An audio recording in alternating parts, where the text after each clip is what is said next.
विशेष मार्गदर्शन करण्यासाठी विद्यापीठातून आलेले आदरणीय ठाकरे साहेब, आदरणीय बिटोडे साहेब, संत गाडगेबाबा अमरावती विद्यापीठाच्या अधिसभेतील सन्माननीय सदस्य, आमचे मित्र आदरणीय राजेंद्रजी पांडे, आपल्या या कार्यक्रमाला आवर्जून उपस्थिती दर्शवणाऱ्या डॉक्टर सीमाताई देशमुख मॅडम, या कार्यक्रमासाठी विद्यापीठावर उपस्थित असलेले आपल्या महाविद्यालयातील विद्यार्थी विकास कक्षाचे प्रमुख प्राध्यापक डॉक्टर शुक्ला सर, रोजगार मार्गदर्शनाचे प्रमुख प्राध्यापक doctor More sir, doctor Pawar sir, आणि या कार्यक्रमासाठी या सभागृहाला ज्यांनी मांगल्याचं स्वरूप प्राप्त करून दिलं असे आम्ही जी काही समिती तयार केली होती त्या समितीचे सर्व प्राध्यापक सदस्य, या कार्यक्रमासाठी आवर्जून उपस्थित असलेले या महाविद्यालयातील आणि जिल्ह्यातील विविध महाविद्यालयातील प्राध्यापक बंधू भगिनी आणि विद्यार्थी बंधू भगिनींनो, सर्वांचं मी प्राचार्य या नात्यानं मनपूर्वक स्वागत करतो। ही कार्यशाळा विशेष करून विद्यार्थ्यांसाठी आयोजित करण्यात आलेली आहे। कृपया हे सर्व विद्यार्थ्यांनी लक्षात घ्यायचं आहे, जरी ही समन्वयकांची कार्यशाळा असली तरी मात्र याचा मुख्य हेतू हा विद्यार्थ्यांपर्यंत ज्या काही रोजगाराच्या संधी आहे ती पोहोचवणं हे एकमेव उद्दिष्ट डोळ्यासमोर ठेवून या कार्यक्रमाचं आयोजन केलेलं आहे। आणि म्हणून बोरकर सरांनी आपल्याला सुरुवातीलाच सांगितलं की दिवसभर, अगदी दिवसभर नाही, अगदी का लगेच कपाळाला मोठी आठी देऊ नका, दिवसभर नाही, म्हणजे काही एक दोन सेशन, एक दोन सत्र आपल्या महाविद्यालयामध्ये तुमच्यासाठी हे घेतली जाणार आहेत। ती सगळी सत्र इतक्याच संख्येने तुम्ही उपस्थित राहा असं आवाहन मी या निमित्तानं करतो, कारण की हा सगळा जो काही खटाटोप आहे हा सगळा खटाटोप तुमच्यासाठी चाललेला आहे, आमच्यासाठी नाही। त्यामुळे आपण सर्वांनी याचा लाभ घ्यावा असे आवाहनही या निमित्तानं मी करतो। विद्यार्थी मित्रांनो, या कार्यक्रमाच्या आयोजनाच्या संदर्भाने काही गोष्टी जर तुमच्या समोर मांडायचं ठरवलं तर आपल्या सगळ्यांना कल्पना आहे की जी काही व्यावसायिक अभ्यासक्रम आहे, उदाहरणार्थ मेडिकल असेल किंवा इंजिनिअरिंग असेल, फार्मसी असेल, ऍग्रिकल्चर असेल, या सगळ्या अभ्यासक्रमांचं एक वैशिष्ट्य तुम्हाला लक्षात येईल की ज्या क्षणी आपण या अभ्यासक्रमांना प्रवेश घेतो त्या क्षणी तुमच्या समोर करिअरचे दार हे लगेच उघडी झालेली असतात।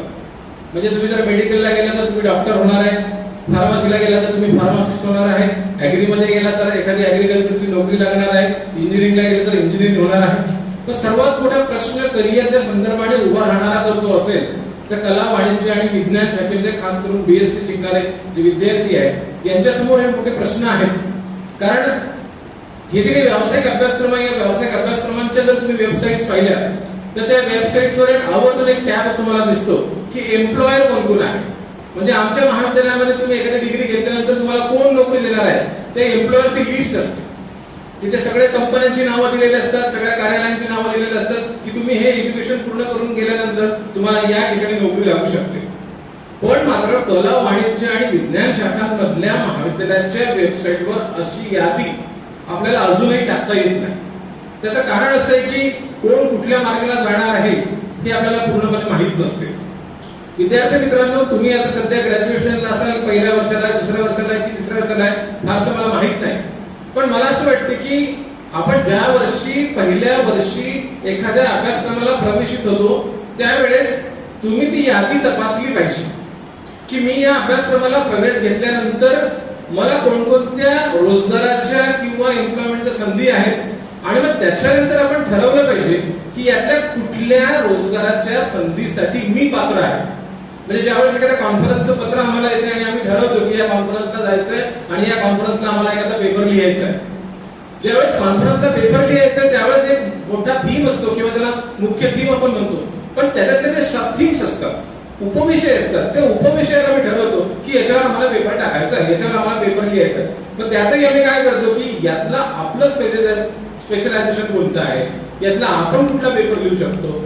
तसं करिअरच्या संदर्भाने तुम्ही समजा कला शाखेतून असलेले किंवा वाणिज्य शाखेतून असलेले किंवा विज्ञान शाखेतून असलेले जे काही करिअरचे ऑप्शन्स आहेत त्याच्यापैकी तुम्ही जे काही आता ऑप्शन्स आहेत त्याच्यापैकी तुम्ही ठरवा की मी याच्यापैकी कुठल्या ऑप्शन्सला सुटेबल आहे।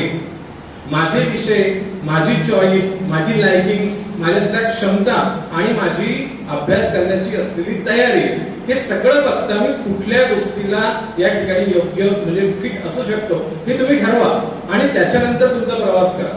दुर्दैवाने होतं काय की ज्यावेळेस आपण एखाद्या थर्ड इयरच्या विद्यार्थ्याला विचारतो की तुम्हाला कुठलं करिअर करायचं आहे, उत्तर असं नकारात्मक असतं की सर अजून ठरवलेलं नाही. याचा अर्थ खूप वेळ तुमचा निघून गेलेला आहे आणि अजूनही तुम्ही करिअरच्या बाबतीत काहीच ठरवलेलं नाही. जसं व्यावसायिक अभ्यासक्रमाच्या बाबतीत नाही. एमबीबीएसला एखादा विद्यार्थी फर्स्ट इयरला प्रवेशित झाला की तो 5व्या वर्षी डॉक्टर होऊनच बाहेर पडणार आहे. पण बीए किंवा बीकॉम किंवा बीएससी ला झालेला विद्यार्थी हा 3 वर्षानंतर बीकॉम आणि बीए होऊन बाहेर पडतो आणि त्याच्यानंतर त्याला ठरवावं लागतं की आपल्याला करिअर कशात करायचं आहे. म्हणून मी म्हणतो की तुम्ही फर्स्ट इयरला जर ठरवून दिलं की कोणकोणते ऑप्शन्स आहेत किंवा कोणकोणत्या संधी आहेत, मग या संधी तुम्हाला सांगणार कोण? याच्यासाठी इतक्या संधी उपलब्ध आहे मार्केटमध्ये, पण आपल्याकडे नकारात्मकता इतकी भरून ठेवलेली आहे की आपल्याला असं वाटतं की सगळं जग आता म्हणजे आपल्यासाठी बंद झालेलं आहे की काय, एक केओस आपल्याला वाटू लागतो आणि म्हणून आपण काय करतो की त्याच्यापासून परावृत्त होत असतो. विद्यार्थी मित्र ज्यावेळेस आमच्याकडे येतात की आम्हाला सर आर्ट्स नंतर काय संधी आहे, लगेच आपल्याला असं वाटतं की बाबा आता काय सांगायचं यांना, आर्ट्स नंतर काय संधी आहे, शिक्षकांची जागा निघतच नाही, शासनाने तर जागा काढणं बंदच केलेलं आहे असं सांगून आपल्याला असं वाटतं की नाही बाबा आता काही घरं नाहीये. विद्यार्थ्यांना तेच वाटू लागते की सर काही घर नाही. ते म्हणतात की कुठेतरी सर पैसे भरूनच नोकऱ्या लागतात. मग हा नकारात्मकता जी तयार होते या नकारात्मक करणं आपल्या मानसिकतेवर होतो. आपण असं करू लागतो की काही खरं नाहीये नोकऱ्यांचं. ठीक आहे, ज्यांना खऱ्या अर्थाने नोकरी करण्याच्या क्षमता आहे त्यांना नोकरी मिळणारच. जसं ठाकरे सरांनी सुरुवातीला सांगितलं की there is always room on at the top, वरती नेहमी जागा असते. खूप जागा आहेत, खूप नोकऱ्या आहेत आणि खूप अपॉर्च्युनिटीज आहेत. मित्रांनो जरा डोळस व्हा. अगदी डोळस होण्याच्या संधी तुमच्याकडे एवढ्या आहे की तुमच्याकडे इंटरनेट आहे. तुम्ही जस्ट इंटरनेटवर जर गेलं ना, आता मी एक फाईल तयार केली आहे 55 पानाची. मला कामाच्या व्यस्ततेमुळे यामध्ये ती प्रकाशित करता आली नाही. माझा हेतू असा होता सर की मी ती 55 पानाची फाईल प्रकाशित करून प्रत्येक पार्टिसिपंटला इथे देणार होतो आणि त्याच्यामध्ये असं लिहिलं होतं की बीए नंतर काय करता येते, बीकॉम नंतर काय करता येते, बीएससी नंतर काय काय करता येते, कुठले सर्टिफिकेट कोर्सेस आहे, कुठले डिप्लोमा आहे, ही सगळी यादी माझ्याजवळ आहे. तर मी एक 8-10 दिवसामध्ये त्याला एडिट करून ती यादी आपल्या ग्रुपवर टाकण्याचा प्रयत्न नक्कीच करणार आहे.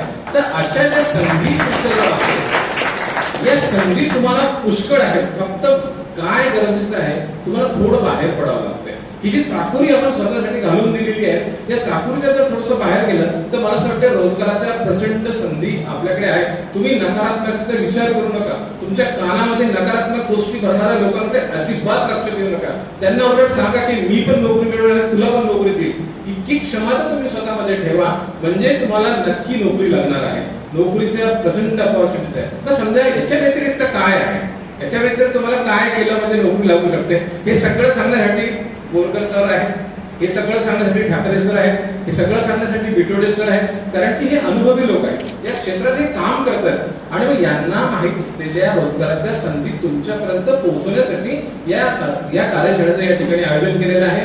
मी तुम्हाला सगळ्यांना पुन्हा एकदा आवाहन करतो की या कार्यशाळेचा तुम्ही आस्वाद घ्या, या कार्यशाळेचा तुम्ही लाभ घ्या आणि मला नक्की खात्री आहे की काही ना काही तुम्हाला यामध्ये सापडणार आहे.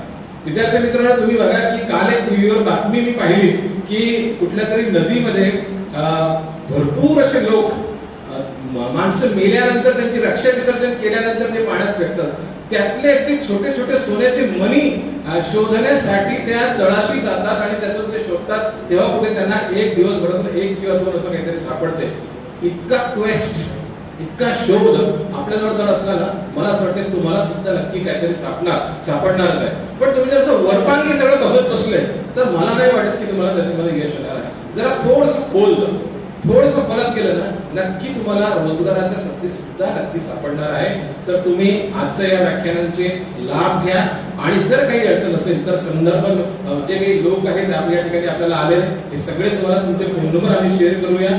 तुम्ही त्यांच्याकडून सुद्धा नंतरही मार्गदर्शन करू शकतात. मी पुन्हा एकदा आपण आपला सर्वांनी वेळ काढला, या ठिकाणी आलात, याबद्दल तुमचं स्वागतही करतो, आभारही मानतो. आणि विशेष म्हणजे बोरकर सरांनी ज्या बाबतीत आपण बघितले की त्यांचे वडील आजारी आहेत, पण मला त्यांनी त्या दिवशी शब्द दिले की सर मी येणार आणि वेळेवर येणार. त्याबद्दलही त्यांचे मी विशेष आभारही मानतो आणि अभिनंदनही करतो. सगळं मान्यवरांनी ज्यांनी काही आपल्या विनंतीला मान दिले या ठिकाणी आले, त्याबद्दल मी पुन्हा एक प्राचार्य नात्याने त्यांचा आभार मानतो आणि रजा घेतो. धन्यवाद.